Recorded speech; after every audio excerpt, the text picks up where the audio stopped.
and Save the Children yesterday said up to 21,000 children are estimated to be missing for various reasons. That includes people who are probably have been killed for, in many cases, for a long time and not officially registered as such. Hind Rajab was one of them, as were her cousins. For example, the 15-year-old cousin Lion, and she was 5 years old. Or I don't know. Was she 5 or 6? I know there's been conflicting reports on that. Who wants to just explain what happened there? Because this was a really, I don't know. I mean, it's such a grotesque atrocity on every level. Who wants to just kind of explain this is what happened to Hind Rajab and her family as they sought to flee after an evacuation order by the Israeli army? Lisa, why don't you go ahead? Yeah, sure. So Hind, she was 6. Yeah. So our team interviewed her mother, Wissam, in North Gaza. And so in the beginning of the war in October, Wissam and her husband and her 2 children, on orders from the Israeli military, went to the south. They went as far south as Deir Balah. And while they were there, there were already attacks there. And at one point, Wissam's mother, Hind's grandmother, said to her, "Wissam, write your name on your arm. So if you're killed, people know who you are." And that was the moment that she says that she was like, "I'm going to go home. I'm going home then, because if I'm going to be killed, I want to be where people know me. I want to be home." So at this point, she's in a separate car from her husband. And so actually her husband got separated from her and the 2 children. They go back to North Gaza.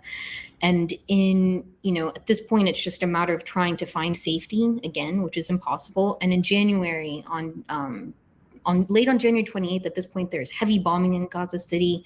Wissam describes kind of like fire belt bombings coming into the apartment where they were.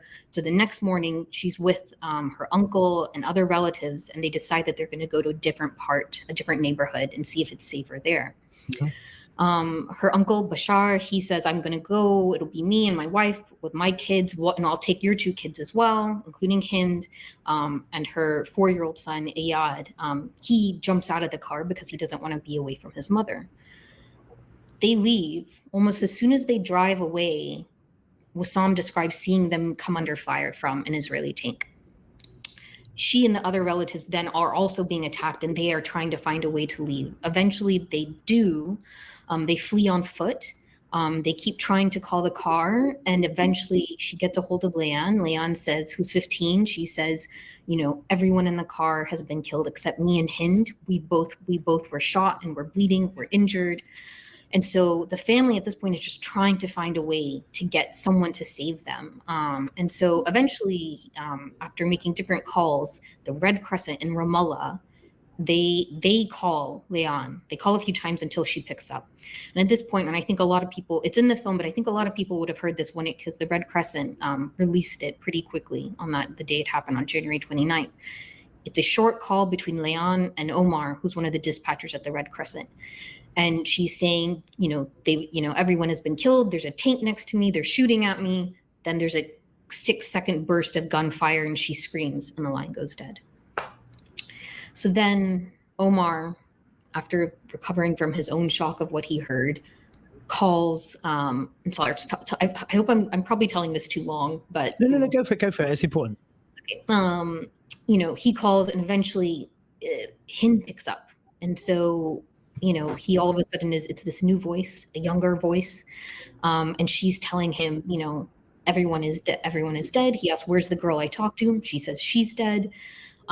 He brings in another colleague, Rana, who's also talking to Hind. Again, this audio, the Red Crescent released during the time, and it's in the film, where Hind describes seeing the tank still close, that she's saying it's in front of her. It's very, very close, is what she tells them.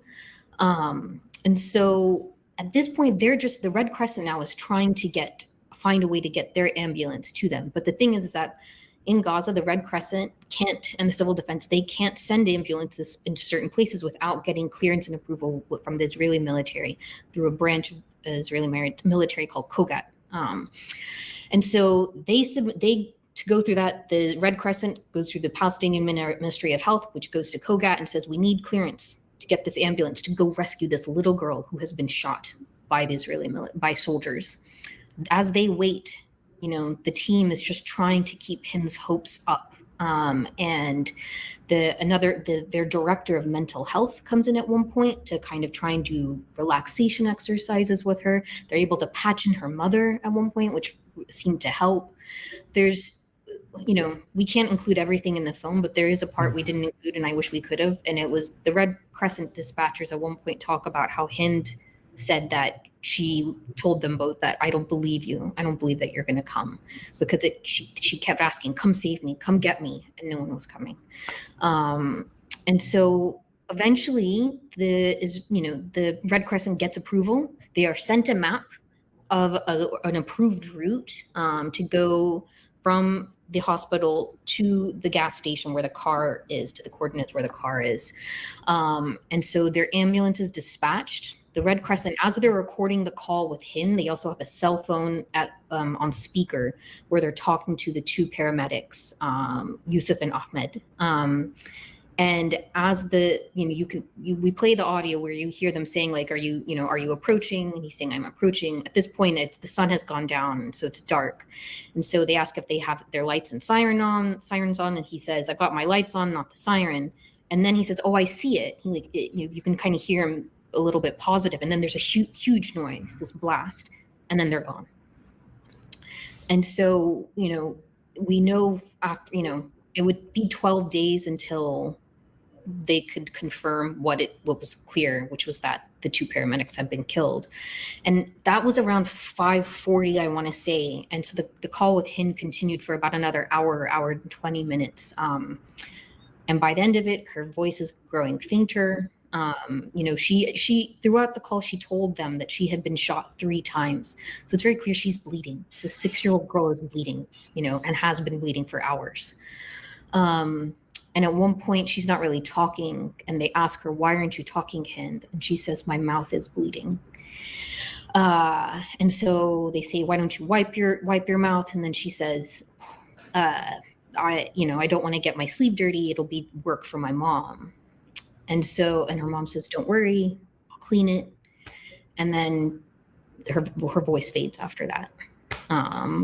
And so, yeah, it would be 12 days until the Israeli military, after the soldiers left that area, that the civil defense were able to go in and retrieve the bodies of the family and the remains, of which there wasn't that much, the remains of the 2 paramedics.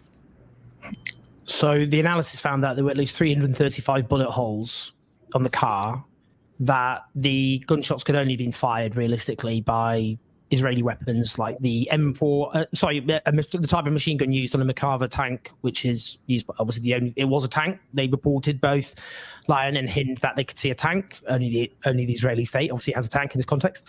The analysis found the tank would only have been 1323 meters away. And the conclusion by forensic architecture, who've done this detailed study, at such proximity, it's not plausible that the shooter could not have seen that the car was occupied by civilians, including children.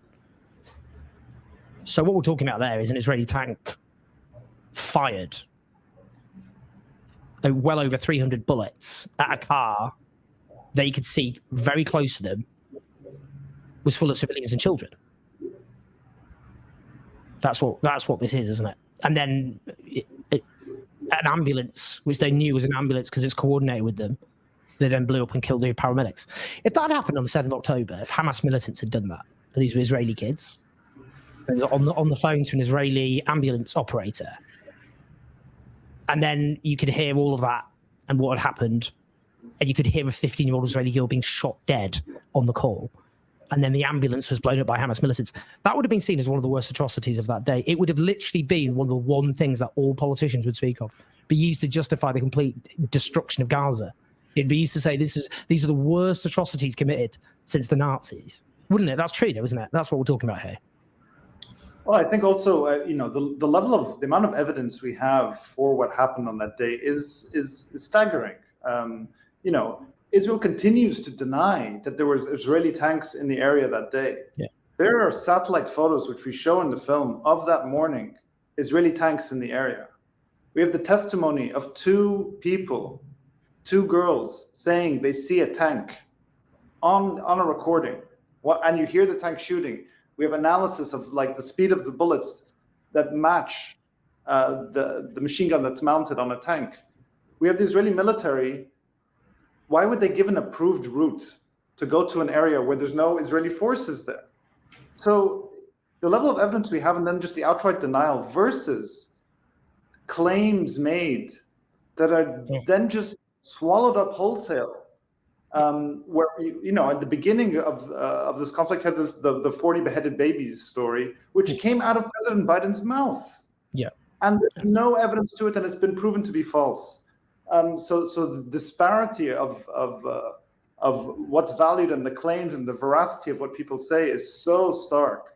And the State Department was asked specifically about this investigation, about the number of bullet holes in the car. And he continued with this same, well, Israel says that they weren't in the area, they're investigating. Then he said they've asked the UN and the Red Crescent to provide them with information. We hope that information is forthcoming. Just a complete, adopting the Israeli narrative and just allowing for this kind of impunity. And one thing I just want to add also, just to make sure that analysis, it was done by Forensic Architecture and Earshot, and it's so impressive and crucial. And I bring it up also just to say that the U.S. government, I would assume that they have the same capabilities as Forensic Architecture and Earshot, if not more, as well as a staggering amount of intelligence at their fingertips.